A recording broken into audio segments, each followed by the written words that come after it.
Era callejero por derecho propio. Su filosofía de la libertad fue ganar la suya sin atar a otros y sobre los otros no pasar jamás. ¿Por qué comenzamos esta clase homenajeando a nuestros queridos amigos los perros callejeros? Bueno, porque hoy veremos a las y los autodenominados filósofos perro, hombres y mujeres cuya filosofía buscaba alcanzar la felicidad y despreocupación de los perros callejeros como modelo a seguir. Pero primero debemos entender el contexto en el que surge esta filosofía tan llamativa y radical. Hasta ahora hemos visto la filosofía antigua del período que se conoce como Antigüedad Clásica y que va desde los presocráticos hasta Alejandro Magno. El que comenzaremos a ver ahora va desde Alejandro Magno hasta el suicidio de Cleopatra y se conoce como período helenístico. En estos siglos, las ciudades griegas pierden su independencia y Atenas su hegemonía comercial y política. Las ciudades-estado griegas como Atenas, Esparta y Tebas habían llegado a su declive y fueron sustituidas en importancia por las ciudades modernas de Alejandría en Egipto o Pérgamo y Antioquía en la actual Turquía, cuyo urbanismo y construcción no tenían nada que ver con el de las polis clásicas. A las dinámicas democráticas de la polis o ciudades-estado las suceden las monarquías helenísticas.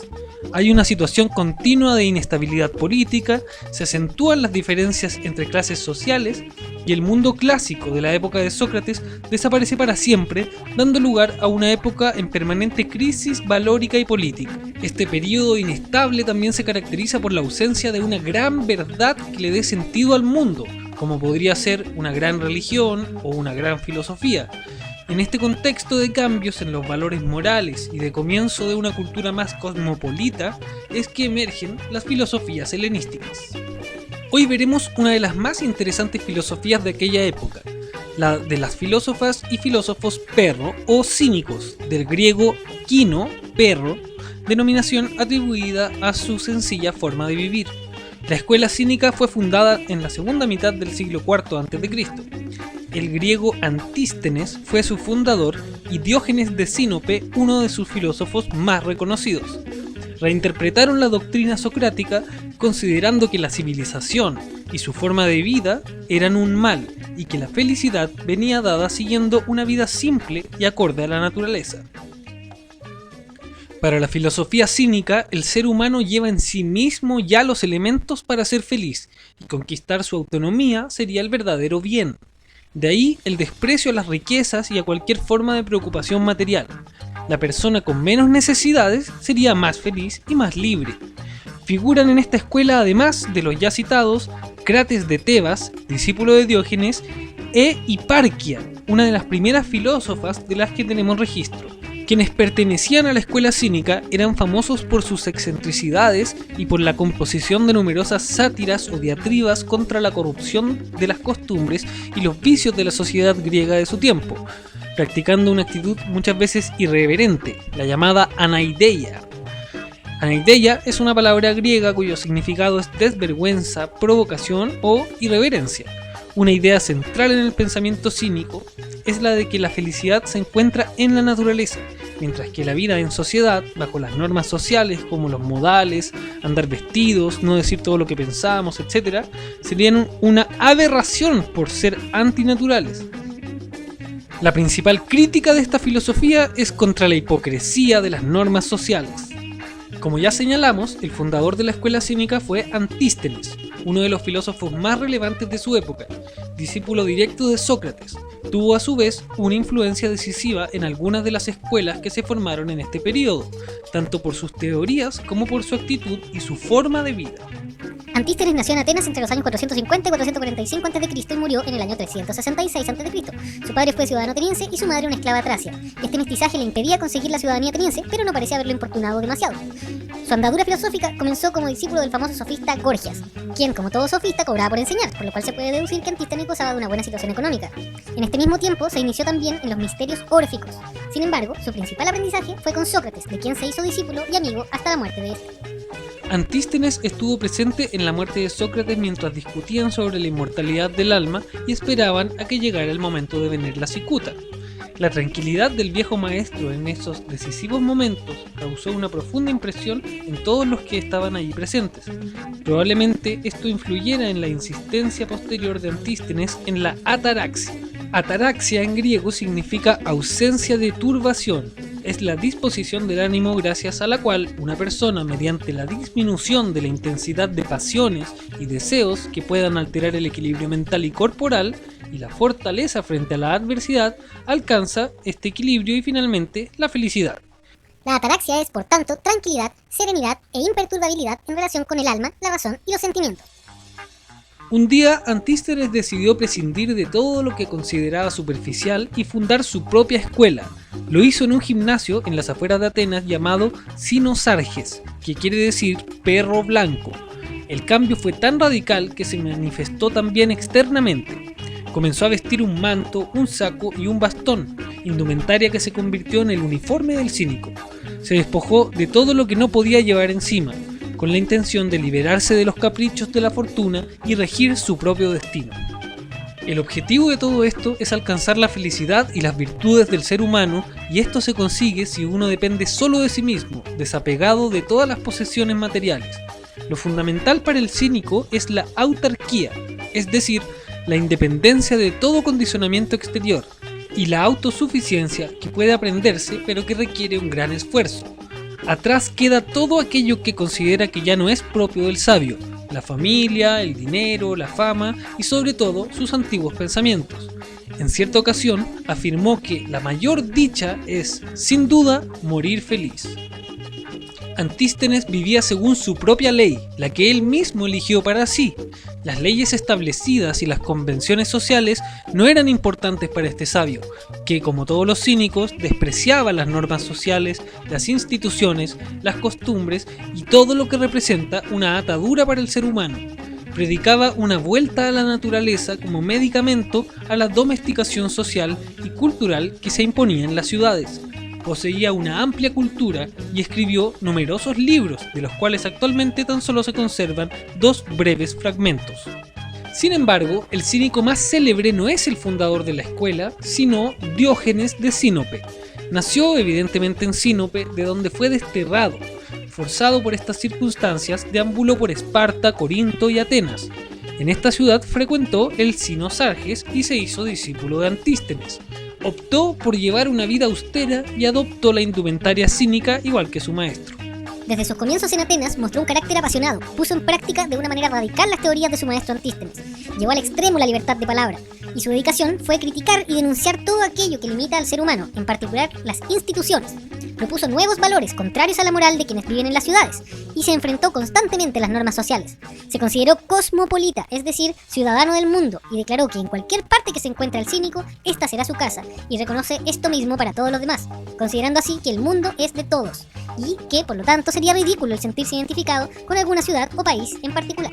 La leyenda cuenta que se deshizo de todo lo que no era imprescindible, incluso abandonó su jarrito cuando vio que un muchacho bebía agua con el hueco de las manos. Diógenes, como todos los cínicos, recomendaba el entrenamiento para adquirir la arete, que en griego antiguo significa excelencia. Para alcanzar esta excelencia, el arete, habría que ejercitarse tanto física como mentalmente para endurecerse y llegar a la impasibilidad y la autosuficiencia. La independencia se consigue con esfuerzo. Escribió algunos libros, pero se perdieron. Eran de carácter breve y en forma de máximas o sentencias agudas e irónicas. La anécdota más famosa respecto de Diógenes, y hay muchas, dice relación con su encuentro con el entonces emperador de casi todo el mundo conocido por los griegos, Alejandro Magno. Se dice que Alejandro Magno estaba buscando un gran filósofo para que integrara su corte y fuera su consejero. Entonces le dijeron que el más sabio de toda Grecia en ese momento, el más notable filósofo, era justamente Diógenes de Sinope. Alejandro pidió verlo y fue hasta donde vivía Diógenes para pedirle personalmente que fuera asesor en su corte. Le dijo que era Alejandro Magno, se presentó como el gran emperador y le dijo: puedo darte todo lo que tú me pidas si es que aceptas. Y Diógenes lo miró con desprecio y le dijo: no acepto, pero te voy a pedir una sola cosa, gran emperador, córrete que me estás tapando el sol. Respecto de su muerte hay varias versiones. Según algunos, murió por su propia voluntad, suicidándose mediante la contención del aliento, dueño de su destino y del momento de su muerte. Aunque esto sería algo metafórico, pues es imposible morir por dejar de respirar voluntariamente. Según otros, murió a causa de las mordeduras de un perro. Otros dicen que murió por la indigestión de comerse un pulpo crudo.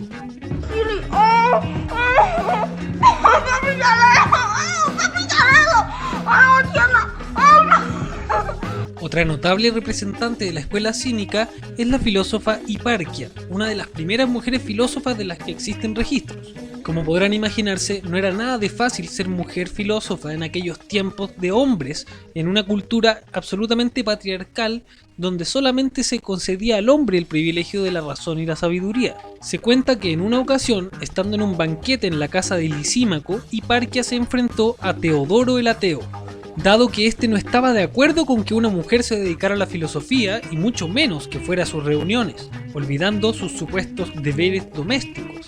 Ella le contestó irónicamente que si había hecho mal en dedicarse al estudio en vez de dedicarse a tejer. Teodoro, molesto, le arrancó el vestido, pero ella no se alteró y le respondió con una pregunta que denota su carácter y su compromiso con la filosofía. Él le dijo: ¿Eres la que dejaste la tela y las lanzaderas para tejer?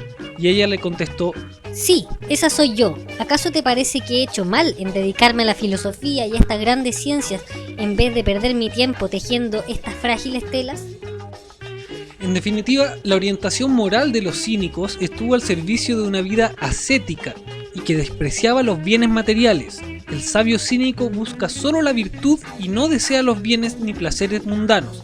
Libre de todo y de todos, desprecia las normas usuales de conducta social e importuna a los demás provocándolos con la absoluta franqueza. Para la opción cínica, la auténtica virtud es vivir conforme a la naturaleza, según el ideal de la autarquía, carencia de necesidades o autosuficiencia de inspiración socrática, pero entendida en un sentido individualista y, a diferencia de Sócrates, anti-intelectualista. Este anti-intelectualismo les separa de la ética socrática. Por ello, los cínicos, más que forjar un sistema o una doctrina moral, forjaron ejemplos de comportamiento. La virtud para ellos no es un saber, sino una forma de conducta o un modo de vida. La autarquía consiste, pues, en lo opuesto a las costumbres regladas. La creencia religiosa transmitida por la tradición y las leyes son en este sentido opuestas a la auténtica naturaleza. La aparición del movimiento cínico es expresión de la crisis que acompaña al nacimiento del período helenístico y aparece como contrapunto del vasto imperio que forjó Alejandro Magno, que, no obstante, significó el declive de las antiguas ciudades griegas. El cínico prefiere una vida natural y sencilla antes que participar en el lujo de una sociedad que se le parece como inauténtica y una cultura alienante, y quizás carente de los medios intelectuales de oponerse a esta, adopta un estilo de vida chocante y provocador. De esta manera, prefiere el modelo de una vida salvaje antes que el de una vida sometida a las reglas de un rebaño ordenado, pero embrutecido. En el siglo I después de Cristo, la escuela cínica volvió a adquirir una cierta importancia y sus llamadas a la libertad interior y en contra de la corrupción provocada por el deseo de los bienes materiales. ¿Eres un perro cínico? Bueno, chicos y chicas, espero que hayan disfrutado esta primera clase sobre las filosofías helenísticas.